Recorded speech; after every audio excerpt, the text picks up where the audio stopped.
जब हम अपनी प्रार्थनाओं में भगवान से कुछ मांगते हैं और वो हमें नहीं देते तो इसका मतलब है कि वो कुछ बेहतर देना चाह रहे हैं। और जब हमारी प्रार्थनाओं में वो हमें सब्र करने के लिए कहते हैं तो इसका मतलब है कि वो हमें बेस्ट देने वाले हैं। रेडियो द्वारका परिवार के सभी सदस्यों को मेरा नमस्कार। एक बार बुरी आत्माएं बहुत परेशान होकर भगवान के पास पहुंची और उन्होंने वहां जाकर भगवान से शिकायत की कि आपने जो अच्छी आत्माओं को तो बहुत ही अच्छी जगह रहने की दी हुई है, उनके घर भी बहुत अच्छे हैं, महल हैं, बहुत शानदार हैं, लेकिन हम लोगों के लिए आपने खंडर वगैरह दिए हुए हैं, ये अन्याय है हमारे साथ। इस पर भगवान ने उनको बोला कि भाई ये सब तुम लोगों के कर्मों का फल है, इसमें मैं क्या कर सकता हूं।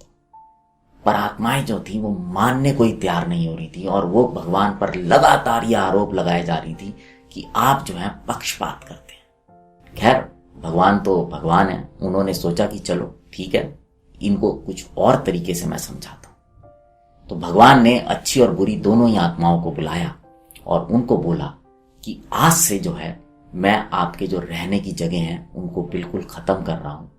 आप अच्छी आत्माओं और बुरी आत्माओं दोनों को एक अलग अलग नया शहर बसाने के लिए दे रहा हूं। आप जाएं और वहां अपने शहर बसाएं।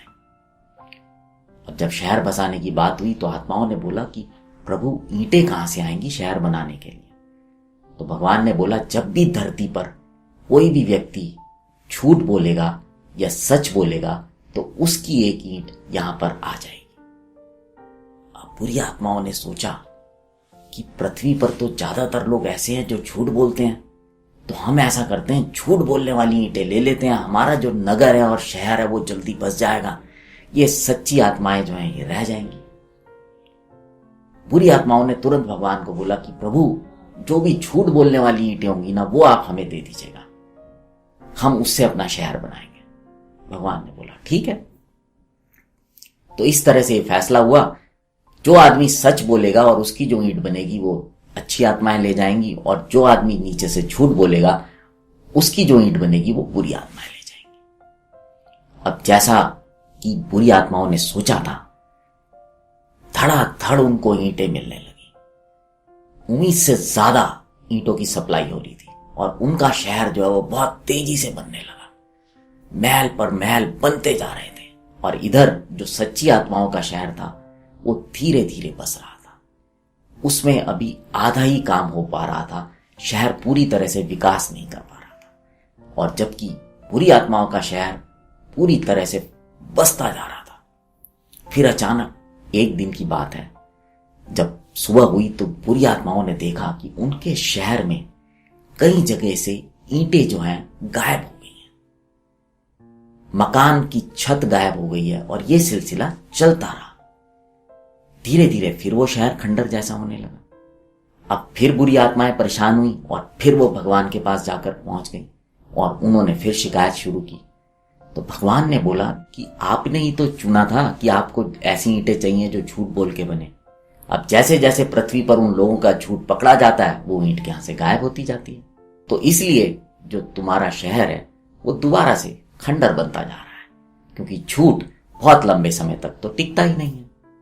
हम सब अपने जीवन में आगे बढ़ना चाहते हैं, तरक्की करना चाहते हैं, पैसा कमाना चाहते हैं, बहुत सारी चीजें हासिल करना चाहते हैं और इसमें कोई बुराई भी नहीं है, करनी चाहिए। लेकिन इन सब को हासिल करने के लिए हम क्या करते हैं वो बहुत इंपॉर्टेंट है, क्योंकि अगर इन सब की बुनियाद झूठ पर टिकी हुई है तो वो ज्यादा समय तक टिक नहीं पाएगी। जो लोग सच्चाई के रास्ते पर चलते हैं उनका रास्ता मुश्किल जरूर होता है, पर ऐसा नहीं होता कि उनको मंजिल नहीं मिलती। तो अब यह आपको सोचना है कि मंजिल आपको कैसे हासिल करनी है। अगर ये कहानी अच्छी लगी हो तो इसको लाइक कीजिएगा, शेयर कीजिएगा, कमेंट भी कीजिएगा और अगर अभी तक आपने रेडियो द्वारका को सब्सक्राइब नहीं किया है तो उसको सब्सक्राइब भी कीजिएगा। अब आपसे विदा लेता हूं, अगले हफ्ते फिर मुलाकात होगी किसी नई कहानी के साथ। तब तक बने रहें रेडियो द्वारका।